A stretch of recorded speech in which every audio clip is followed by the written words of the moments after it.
And when you are so used of deciding for the rest of the world what is right and what is wrong, well, you start saying, well, there's something very wrong here. The guy must be crazy, or what he's doing is very wrong.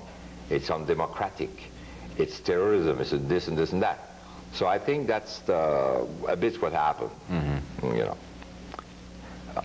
I know that your hunger strike was in particular aimed at raising the awareness and the consciousness of Canadians to the problems of youth unemployment. Mm-hmm. But in particular, one of the causes you championed was Katimavik itself.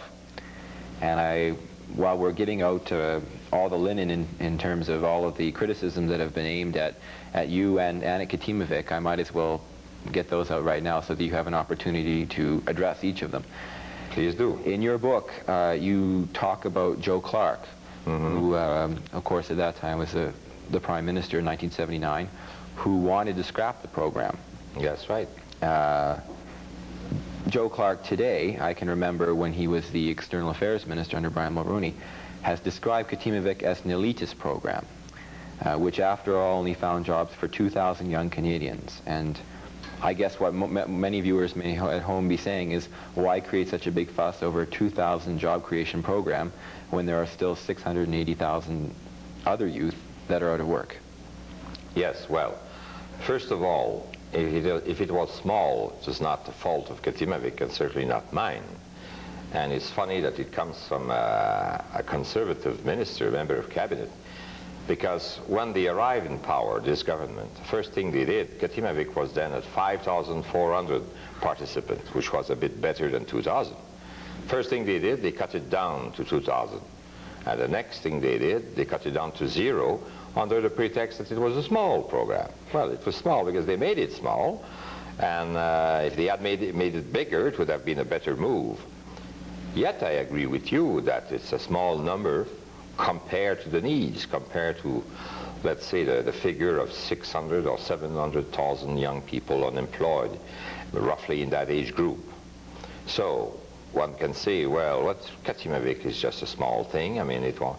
Well, if you give hope and maybe save from despair 2,000 and yet better 5,000 young people a year, it's better than nothing at all. I mean, at least those thousands have been help and giving opportunity. It changed their life. It gave them a way to integrate in society. That's not nothing.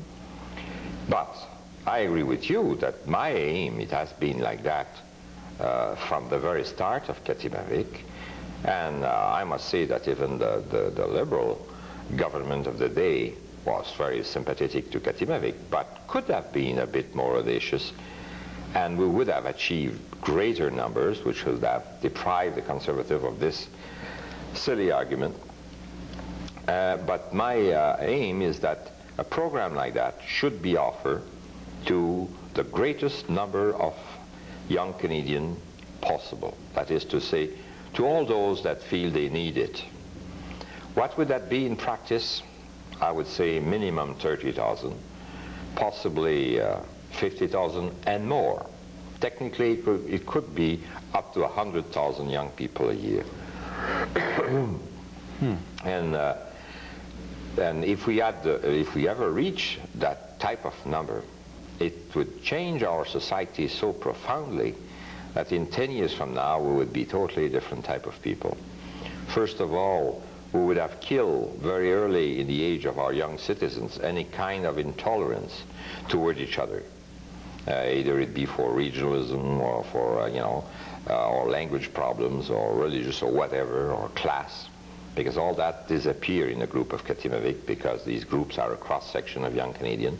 They learn to live and work together in 3 different regions of the country, as you know, as volunteers. So they discover their country, 3 regions at least, for 9 months.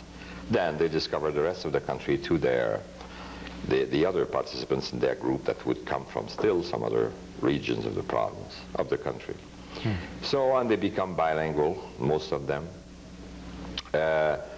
they become tolerant, they become, you know, like brothers and sisters in any given group. Mm-hmm. And that's a nice way to build our nation at a very low cost. And all that would also produce young people that would have learned at an early age to give something to society, to serve communities. And this is a great thing to do when you are young, because you feel that you have done something.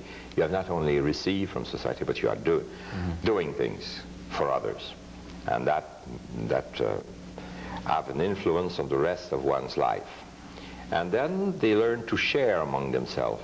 They learn to live more modestly, to care about food, not to always expect all these gadgets that makes us one of the highest consumers in the world.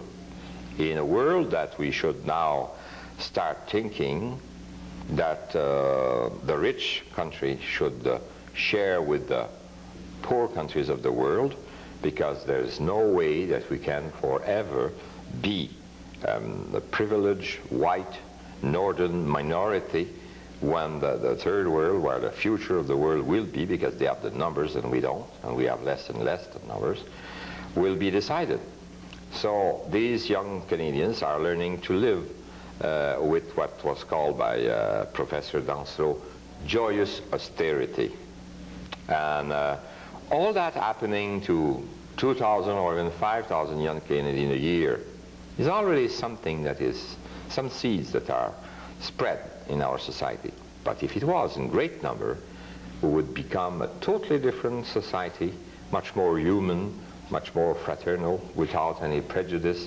We would be more open to the rest of the world.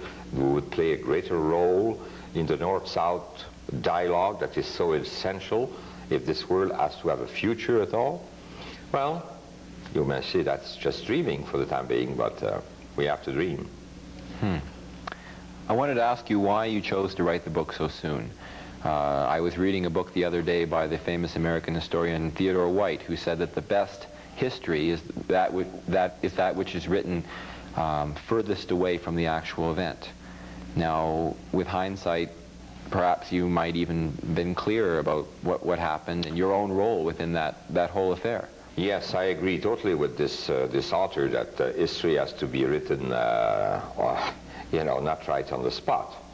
But at the same time, I was, because of the particular circumstances, discussed a lot. I mean, everybody, we mentioned the editorialists, the columnists, and the commentators on radio and TV, and people in the street, and in Parliament, in the Senate. Everybody had something to say about what I was doing and why it was wrong, right, or why